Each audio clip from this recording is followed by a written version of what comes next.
할렐루야, 할렐루야. 오늘 이 거룩한 아침에고 하나님의 은혜가 여러분들에게 함께 하시기를 간절히 축원합니다. 우리 함께 좌우 옆 사람과 앞뒤 이렇게 인사할게요. 우리는 기쁨의 주님을 기다리시기를 축복합니다. 준비 시작. 기쁨의 주님을 기다리시기를 축복합니다. 아멘. 할렐루야. 기쁨의 주님을 기다리시는 저와 여러분에게를 다시 한번 주의 이름으로 축원합니다. 우리가 함께 인사하며 축복한 것처럼 이 땅에 오시는 아기 예수의 탄생이 저와 여러분들 뿐만 아니라 이 땅에 있는 모든 사람들에게 정말로 기쁨의 소식이 되었으면 좋겠습니다. 오늘은 계림절 셋째 주일입니다. 오늘 관계상 앞에 보시면 불이 몇 개 들어와 있죠?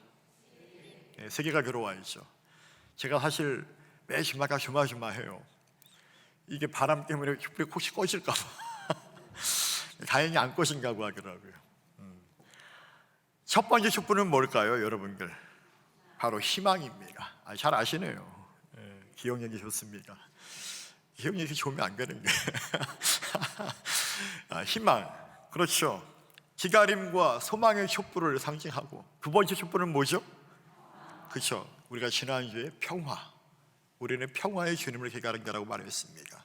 평화, 바로 회개와 생명의 촛불이고, 세 번째는 뭘까요? 오늘 기쁨, 그렇습니다. 사랑과 나눔의 촛불이다라고 하는 것입니다. 오늘은 계림절 셋째 주일입니다. 이 땅에 한 줄기 빛으로 오시는 아기 예수의 탄생은 정말로 우리에게 희망이 되어지고 평강이 되고 기쁨이 되시는 분인 줄로 믿으시기를 축원합니다. 여러분들 그림을 좋아하십니까? 그림 별로 안 좋아하세요? 저는 별로 그림 좋아하지 않았는데 요즘에 조금씩 보기 시작합니다.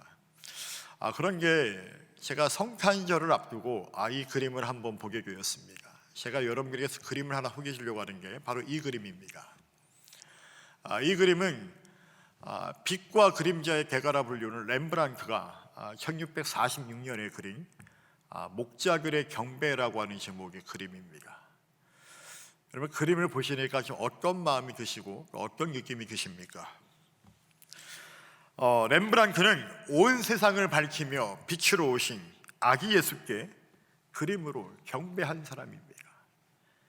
그림을 보시면 아기 예수님이 마리아와 요셉이 지켜보는 가운데 보자기에 쌓여서 가축의 여물통에 누워 계십니다. 그 주변에는 그리스도께서 탄생하셨다라고 하는 큰 기쁨이 된 좋은 소식을 전해드는 목자들이 달려와서 아기 예수께 경배하고 있습니다. 이 그림을 보게 되면 동방박사는 보이지 않습니다. 어디 있겠죠. 그런 게 이 그림의 주인공은 누굴까요? 아기 예수와 그를 경배하는 누구요? 목자들입니다. 사실 목자들에게는 동방박사처럼 예물도 없었고 번듯한 의복으로 갈아입고 올 형편도 되지 않았습니다. 들판에서 한밤중에 양떼를 지키는 중에 누가 먼지랄 것도 없이 달려왔기에 그들의 의복은 땀과 먼지로 비범벅이 된 상태에서 아기 예수를 경배하고 있습니다. 이처럼 그들의 행색은 초라하였으나 그들의 영혼만큼은 바로 하나님을 향하고 있었습니다. 척박한 환경 가운데 생활하였지만 그들은 주님이 말씀하신 것처럼 어린아이와 같은 순수한 신앙을 잃지 않았습니다. 베들레헴 들판에서 목자들이 천사로부터 그리스도의 탄생 소식을 들었을 때 그들의 마음은 아기 예수의 탄생을 보고 싶은 그 기대감으로 가득 차 있었다라고 하는 것이죠. 그들에게 그리스도의 탄생 소식은 오실 메시아에 대한 그리움이고 목마름이었고 기다림이었다라고 하는 것입니다. 목자들이 아기 예수님께 경배하는 문제에 직면하여서 자신들의 형편을 고려하면서 복잡하거나 요란스럽게 그들은 주님 앞에 경배하지 않았습니다. 그저 순수하게 그 기다림을 고대하며 설레는 마음으로 그들은 주님 앞에 나아갔다라고 하는 것이죠. 그들의 모습과 그들의 행색은 중요한 것이 아니었다라고 하는 것입니다. 저는 이 그림을 보면서 이 그림의 제목처럼 목자교를 한번 생각해 보게 되었습니다. 목자교는 대체 어떤 마음과 어떤 심정으로 아기 예수를 찾고 경배하였을까요? 그러면서 목자교리처럼 우리고 우리의 삶의 자리에서 비록 나의 행색이 초라해 보일지라도, 나의 삶이 척박한 환경일지라도, 나의 삶이 온통 땀과 먼지로 비범벅이 된 인생이라 할지라도 목자들이 아기 예수를 찾아 경배함에 있어서 자신의 형편과 상황을 고려하며 복잡하게 계산하지 않은 것처럼 자신의 형편, 자신의 위치, 자신의 상황을 떠나 메시아에 대한 목마름과 기대감으로 아기 예수의 탄생을 기다리며 경배하면 좋겠다라고 하는 그런 생각을 하게 되었습니다. 오늘 목자와 같은 인생을 살아가는 우리 모두에게 본문에 나타나는 천사는 아기 예수의 탄생을 이렇게 우리에게 증언합니다.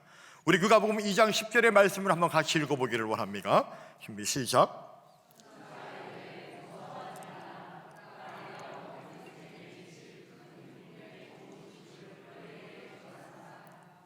아멘.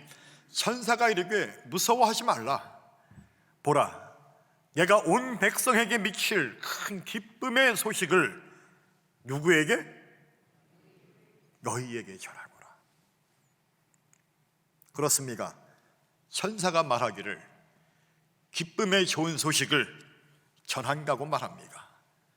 아기 예수의 탄생은 온 백성, 모든 인류를 위한, 모든 사람들에게 주시는 기쁨의 좋은 소식입니다. 그렇다면 왜 기쁨의 좋은 소식이 되는 것일까요? 아기 예수의 탄생이 오늘날 한국 사람들이나 저 중동에 있는 팔레스타인들이나 이스라엘 사람들이나 유럽에 있는 사람들이나 저 아프리카, 아메리카 대륙에 있는 그 모든 사람들에게 왜 기쁨의 좋은 소식이 될 수 있는 것입니까? 천사는 그것을, 그 이유를 이렇게 우리에게 말하고 있습니다. 누가복음 2장 11절을 다시 한번 같이 읽어보기를 원합니다. 준비 시작.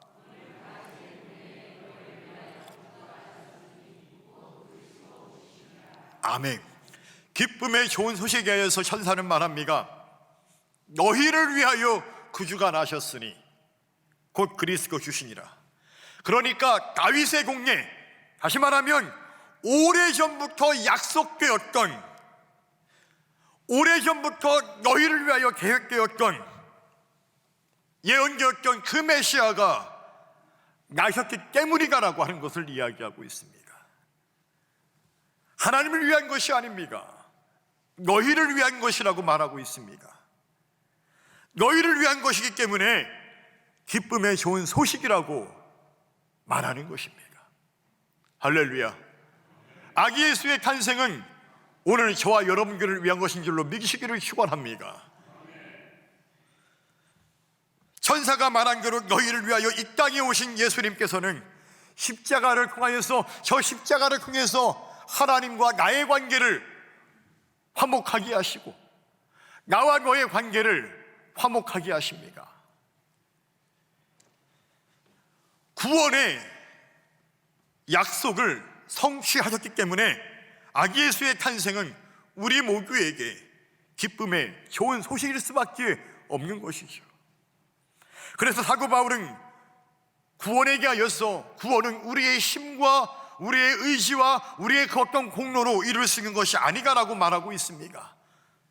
아기 예수의 탄생, 즉 성육신의 사건과 그분의 십자가의 사건으로 구원의 역사가 이루어졌기에 그 구원은 전적으로 그래서 하나님의 은혜의 무엇이가 선물이라고 우리에게 말씀하고 있습니다. 그것을 에베소서 2장 8절에서 우리에게 이렇게 말합니다. 우리 다시 한번 말씀을 같이 읽어보기를 원합니다. 준비 시작.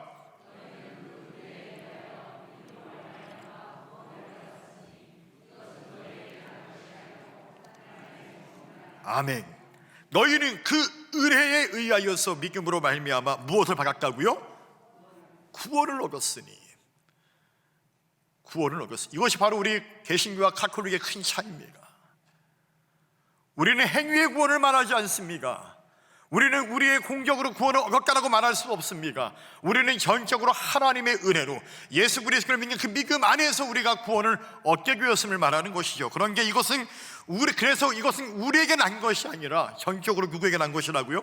하나님에게 난 것이고, 그래서 하나님의 선물이라고 이야기하는 것입니다. 구원은 하나님의 선물입니다. 그러니까 오늘 저와 여러분들이 예수 그리스도를 믿고 구원을 받았다라고 한다면, 우리가 저 거룩한 나라, 하나님의 나라, 그 생명체의 구원받는 이름이 되었다라고 한다면, 그것은 전적으로 누구의 은혜라고요? 하나님의 은혜가라고 하는 것입니다. 우리는 그 선물을 값없이 받게 된 자들이라고 하는 것이죠. 여러분, 그렇다면 우리가 무엇이기에 하나님은 이처럼 커다란 선물을 우리에게 주신 것일까요? 저와 여러분들의 객관적으로 무엇이기에 이런 은혜와 이런 선물을 우리가 받을 수 있는 것입니까? 그 이유는 바로 사랑입니다. 사랑.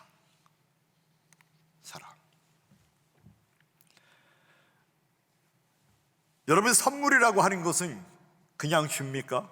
그냥 주는 법이 없습니다. 선물을 왜 줄까요?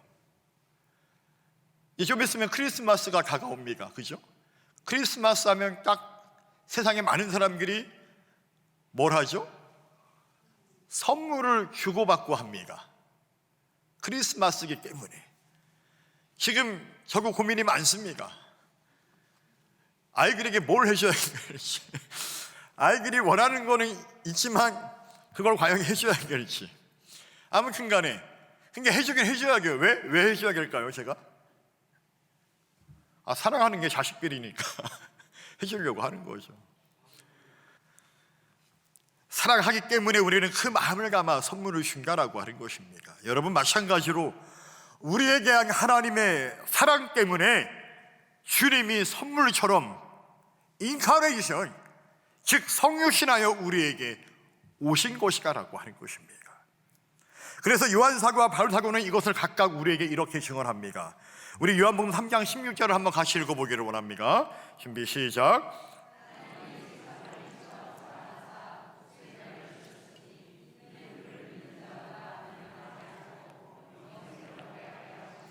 아멘. 하나님이 세상을 어떻게 이처럼 사랑하사, 누구를 주셨어요? 독생자를 주셨으니. 이처럼 사랑하사. 어떻게 사랑한 것입니까? 당신의 외아들을 십자가에 죽게 만들 정도로 우리를 사랑하셨다라는 얘기예요. 로마서 5장 8절을 보게 되면 사도 바울이 이렇게 말합니다. 우리가 아직 죄인되었을 때에 그리스도께서 우리를 위하여 죽으심으로 하나님께서 우리에게 한 자기의 사랑을 확증하셨느니라. 할렐루야. 우리가 아직 뭐 되었을 때예요? 의인도 아니고 죄인 되었을 때에, 죄인 되었을 때에 그리스도께서 우리를 위하여, 나와 여러분들을 위하여 그 아들을 보내셨고 십자가에 죽게 하셨다라고 하는 것입니다. 이것이 바로 하나님의 우리를 향한 사랑입니다. 여러분, 그렇습니까? 결국 천사가 말하는 너희를 위한 기쁨의 좋은 소식은 바로 모든 인류가 하나님의 사랑으로 예수 그리스도 안에서 구원의 선물을 얻게 되었다라고 하는 것입니다. 다시 말해, 하나님은 당신의 사랑으로 너희를 위하여 당신의 아들의 목숨을 선물처럼 나누어 주셨다라고, 오래전에 그 약속을 이루셨다라고 우리에게 말씀하는 거죠. 따라서 천사가 말하는 이 기쁨이라고 하는 것은 세상에 말하는 기쁨과 차원이 다른 것입니다. 이 기쁨은 세상의 기쁨과 그래서 구별되어야 한다라고 하는 것입니다.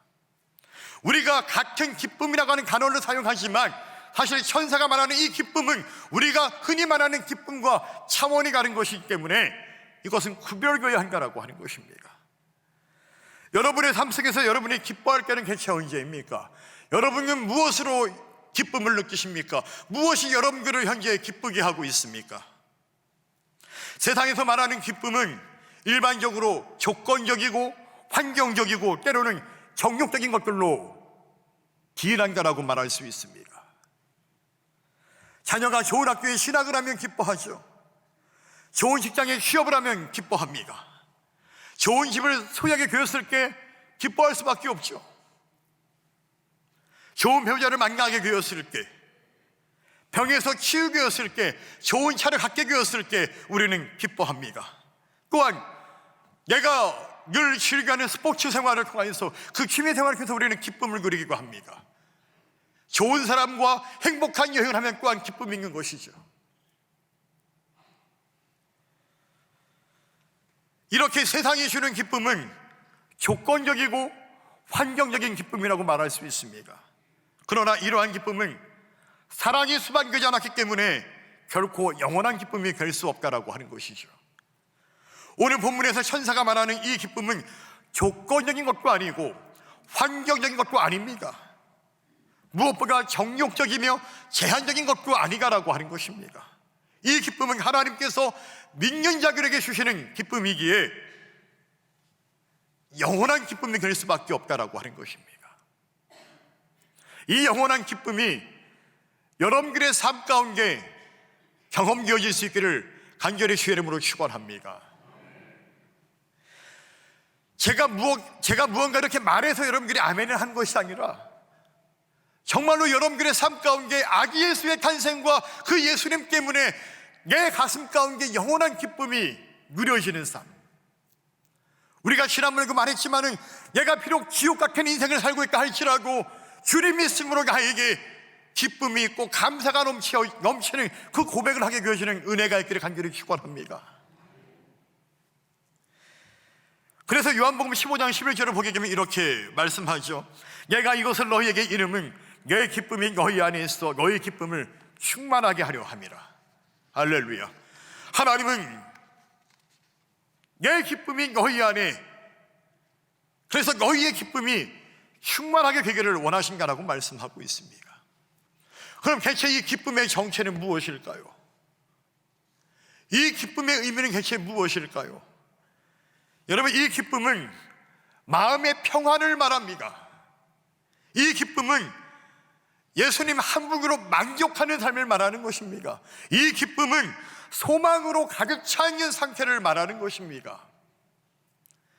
그래서 이 기쁨은 시편 104편의 말씀에 근거하여서 하나님의 속성이기도 하고, 또 갈라디아서 5장 20절의 말씀처럼 성령의 열매이기도 합니다.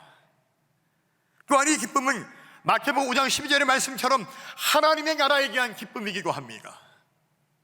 그리고 이 기쁨은 신약 성경 곳곳에서 말하는 것처럼 박해도 고난도 방해할 수 없는 참된 기쁨이다라고 하는 것입니다. 바로 이 네 가지가 이 기쁨의 정체인 것이죠. 바로 이 기쁨을, 이 구원의 복된 기쁜 소식을 너희를 위하여 전한다라고 말하고 있습니다. 바로 사랑하는 저와 여러분 모두, 우리 모두를 위해서 말입니다. 이 기쁨을 소유할 수 있기를 간절히 주의 이름으로 축원합니다. 그렇다면 이렇게 선물처럼 주어진 이 복된 기쁨의 소식을 전해줄 때는 저와 여러분들은 이 대림절을 맞이하여서 어떻게 우리가 주님의 오심을 기다려야 할까요? 한번 생각해 보기를 원합니다. 저는 그래서 이 물음 앞에 제가 설교를 준비하면서 이렇게 묵상하게 되었습니다. 기쁨, 사랑과 나눔. 하나님께서 우리를 사랑하여서 당신의 독생자를 선물처럼 주셨으니 아기 예수의 탄생을 기다리는 우리가 하나님의 마음으로 세상을 향하여 사랑의 마음을 나눌 수 있으면 좋지 않을까라고 하는 생각을 갖게 되었습니다. 또 그렇게 묵상하게 되었습니다. 그래서 저는 오늘 여러분들에게 한 가지를 제안 그려보고 싶습니다. 우리가 성탄절에 드리는 성탄절 헌금의 일부를 어려운 처지에 있는 이웃을 위해서 일부라도 우리가 나눔을 실천해 보면 어떨까라고 하는 그런 생각을 갖게 되었고, 여러분들에게 한번 제안을 해봅니다. 우리 모두가 성탄절 절기 헌금을 통하여서 기쁨, 사랑과 나눔의 역사에 동참해 주시기를 부탁드리겠습니다. 말씀을 정리합니다. 사랑하는 성도 여러분, 기쁨의 좋은 소식을 전하여 준 천사들처럼 우리의 삶의 자리에서 기쁨의 주님으로 오시는 아기 예수의 탄생을 기다리는 이 계림절기에 기쁨의 소식을 전하여 준 천사들처럼 오늘 우리의 삶의 자리에서 너희를 위하여 사랑과 나눔으로 기쁨의 좋은 소식을 전할 수 있는 저와 여러분들, 우리 강릉소망교회가 될 수 있기를 간절히 주님의 이름으로 축원드립니다.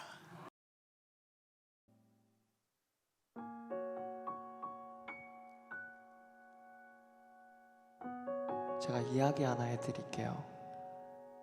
2000년 전에 예수님이 이 땅에 오셨대요.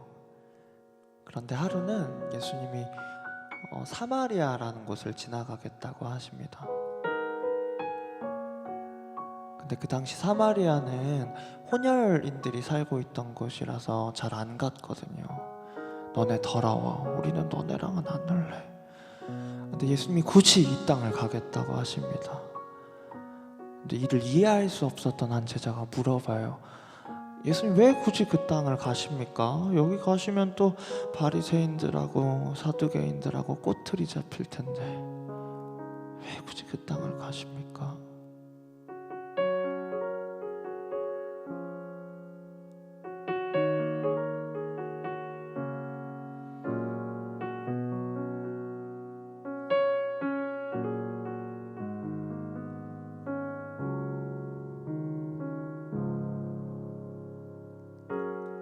내가 사마리아에 가는 이유는 그곳에 울고 있었던